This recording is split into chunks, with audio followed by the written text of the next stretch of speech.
Mamam Mamam take this. কি আছে বলো তো?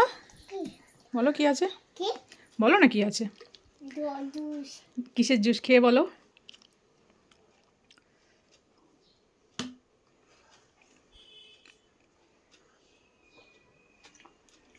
কমলা।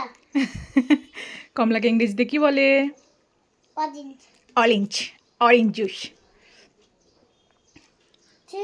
পুরোটা ফিনিশ করবে, হ্যাঁ? মাম্মাকে যেন বলতে না হয়। ওকে, চলো তাড়াতাড়ি খেয়ে নাও। গ্লাসে কেন? তুমি তো বললে বটলে খাবে। হ্যাঁ, বটলে খাবে বলেছো, বটলে খাও। আর এখানে গুব্বু কোথায়? গুব্বু ঝুড়িটা তুলবে। এই দেখো গুব্বু মশারির ভিতরে শুয়ে আছে। নাও তাড়াতাড়ি ফিনিশ করো। কান্দে দিয়ে যাবে। হুম, কোথায়?